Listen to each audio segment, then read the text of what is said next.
नमस्कार दोस्तों, आज हम लोग सीखने वाले हैं मालवेयर हैजिंग कैसे करते हैं और क्यों करते हैं। चलो इसको स्टार्टिंग टू एंड समझते हैं। So malware hashing with MD5 deep. So ये अपना एक हेडिंग है छोटा सा। पहले तो अपने को पता होना चाहिए कि हैजिंग होता क्या है। What is hedging? हैजिंग बोल सकते हो इसको। सो हैजिंग हम बोल सकते हैं है क्या, सिंपल एक हम बोल सकते हैं फाइल का यूनिक फिंगरप्रिंट बनाने का जो प्रोसेस है उसको हम हैजिंग बोलते हैं। जैसे आपका कोई फिंगरप्रिंट है, जैसे हमारे कोई अंगूठे का या उंगली का कोई फिंगरप्रिंट होता है, वो एक यूनिक होता है। ओके, तो वैसे ही हम फाइल का एक हम यहाँ पे क्या है फिंगरप्रिंट बना रहे हैं जिसको यहाँ पे हैज बोलते हैं। हैज भी एक यूनिक होता है। ऐसा नहीं होगा कि अगर आपने किसी का एक फाइल का हैज बना दिया और सेम हैज किसी अदर फाइल का निकल आए, ऐसा नहीं होगा। पूरे इंटरनेट के ऊपर अगर आप किसी का भी एक बार हैज बनाते हैं तो पूरे इंटरनेट पे उस डेटा का दूसरा हैज नहीं हो सकता है, राइट।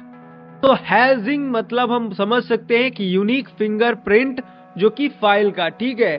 अब अगर यहाँ पे बात करें कि क्यों हम हैज बनाते हैं, so why has malware. So malware जो है उसके हैज बनाने के 3 रीजंस हैं। पहला अगर हम बात करें यहाँ पे ट्रैक करो, जैसे कि अपने पास है, तो ट्रैक करो को यहाँ पे ऐसे समझ सकते हैं कि हर मालवेयर का एक यूनिक जैसे कि हैज वैल्यू होता है और वो हमें इजी रहता है आइडेंटिफाई कराने में, एक तरीके से समझने में, या हम बोल सकते हैं उसको समझना अगर हमें, तो हम उसका हैज वैल्यू देख के समझ सकते हैं कि ये वही है या कोई दूसरा है, राइट।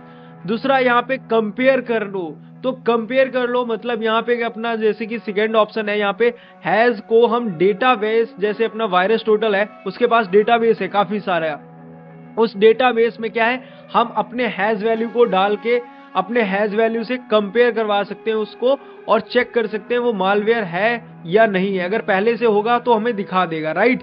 थर्ड हमारा यहाँ पे है, अगर हम देखें तो चेंज, देखो जो चेंजेस हैं वो हमें देखने होते हैं। अगर मालवेयर में कोई भी चेंज हुआ है तो हैज भी हमें क्या है कोई ना कोई चेंज मिलेगा, उसमें वैल्यू सेम नहीं हो सकता। अगर वहां पे 2 लिखा है, अगर वो 3 हो गई तो समझ लो वहां पे कुछ चेंज हुआ है, राइट। तो ये कुछ प्रोसेस है, कैसे करना है चलो एक एक करके समझते हैं। आते अपने विंडोज मशीन के ऊपर। अब देखो यहाँ पे हम विंडोज के ऊपर आ चुके हैं। मैं यहाँ पे सबसे पहले आपसे बोलूंगा, आप जो भी विंडोज की सिक्योरिटी होती है उसको बाय डिफॉल्ट जो भी सिक्योरिटी मिलती है वो ऑफ करना। जैसे कि विंडोज का सबसे पहले हमें सर्विस चेक करना पड़ेगा और सर्विस के अंदर हमें देखना पड़ेगा कि विंडोज में अपडेट का, राइट। मैं एक सेकेंड में सर्विस यहाँ पे डालता हूँ और रन एज एडमिनिस्ट्रेटर कर देता हूँ। इसमें जो अपडेट होते हैं विंडोज के आते रहते हैं वो हमें ऑफ करने पड़ेंगे, राइट। तो यहाँ पे सिंपली हम क्या करेंगे, फाइंड करेंगे। तो फाइंड के लिए हम सर्च कर लेते हैं। ऑल राइट, सो हमें यहाँ पे मिल चुका है विंडोज अपडेट। अब इसको मैं ओपन कर लेता हूँ। ओपन करने के बाद यहाँ पे कुछ इस तरीके से ओपन होगा। अब यहाँ पे सबसे पहले इसको स्टॉप करेंगे कि मुझे कोई भी यहाँ पे अपडेट अभी नहीं चाहिए। इसके साथ साथ यहाँ पे भी मैं इसको डिसेबल कर दूंगा स्टेटअप टाइप के अंदर। तो स्टार्टअप जो टाइप है, मतलब यहाँ पे जब ऑन होगा मशीन मेरा रिस्टार्ट होने के बाद तो भी ये ऑफ रहेगा, राइट। अब इसको मैं अप्लाई कर देता हूँ। तो यहाँ पे सबसे मेन है, आपको अपने विंडोज के अपडेट को ऑफ करना पड़ेगा। अब ये देखो मैं वर्चुअली कर रहा हूँ, ये मेरा रियल मशीन नहीं है, ये मेरी वर्चुअल मशीन है, तो इसके ऊपर सारे टास्क कर रहा हूँ मैं। अब यहाँ पे हमें क्या करना पड़ेगा, वायरसेस को जो है यहाँ पे स्कैन करने के लिए बाय डिफॉल्ट हमें मिलता है जो यहाँ पे विंडो के अंदर डिफेंडर, इसको भी ऑफ करना पड़ेगा। तो मैं इसको ऑन कर लेता हूँ सबसे पहले यहाँ पे, और यहाँ पे मैनेज सेटिंग्स के अंदर जाएंगे और सारी सेटिंग्स को ऑफ कर देंगे, राइट। तो यहाँ पे देख सकते हैं जैसे कि सारी सेटिंग्स ऑफ कर दी है और फायरवॉल भी ऑफ रखना है। ओके, तो फायरवॉल भी ऑफ है। देखो यहाँ पे डोमेन जो है इसको ऑन कर रखा था, बट इसको भी ऑफ कर देते हैं। तो सारे फायरवॉल सारी सेटिंग्स जो है ऑफ करनी है, जिससे कि हम कोई भी मालवेयर है उसको अगर इसके अंदर डालते हैं तो ये स्कैन ना करे, राइट। तो ये काफी डेंजरस होते हैं, अगर वो स्कैन करेगा तो यहाँ से तुरंत चला जाएगा, हम इसको एनालाइज ही नहीं कर पाएंगे, राइट। अब यहाँ पे देखो अपने लोगों को जो फाइल का फाइल होता है वो हमें एक्चुअल में शो नहीं होते हैं, कोई भी फाइल का एक्सटेंशन, तो हमें वो भी इनेबल करना पड़ेगा। तो सपोज यहाँ पे मैं कोई भी फाइल है, यहाँ पे काफी सारे फाइल हमें डाउनलोड में मिल जाते हैं जैसे। अब इसमें क्या है, फाइल के हमें यहाँ पे टाइप्स नहीं दिखते हैं, तो हमें सिंपल क्या करना है, यहाँ पे व्यू ऑप्शन मिलेगा, छोटा सा व्यू ऑप्शन यहाँ पे आना है और ऑप्शंस में जाना है और यहाँ पे व्यू पे जाके आपको यहाँ पे unhide extension for unknown file type यहाँ पे अनटिक करना है। जैसे कि मेरा बिल्कुल सही है, मैंने अनटिक कर रखा। आपका बाय डिफॉल्ट टिक मिलता है, आपको अनटिक कर देना है और अप्लाई कर देना है, राइट। जैसे इसको अप्लाई करेंगे तो अब यहाँ पे देखो, जैसे कि अभी ये जिप फाइल है तो मुझे दिखा रहा है यहाँ पे कि जिप फाइल एक्चुअल में यहाँ पे है और .exe फाइल यहाँ पे है। तो हर किसी का ये फाइल एक्सटेंशन दिखाएगा। अब इतना सेटिंग हम लोगों ने कर लिया। इसके बाद यहाँ पे हम अपने ब्राउजर को ओपन करेंगे और malwarebazaar.com के ऊपर आएंगे। एक कोई भी मालवेयर, यहाँ से कोई भी आपको जो भी अच्छा लगे वो यहाँ से मालवेयर डाउनलोड करेंगे। सिंपल, क्योंकि हमें अब क्या करना है, हैज वैल्यू को यहाँ पे जनरेट करना है। तो सिंपल यहाँ पे हम एक मालवेयर को डाउनलोड कर लेते हैं।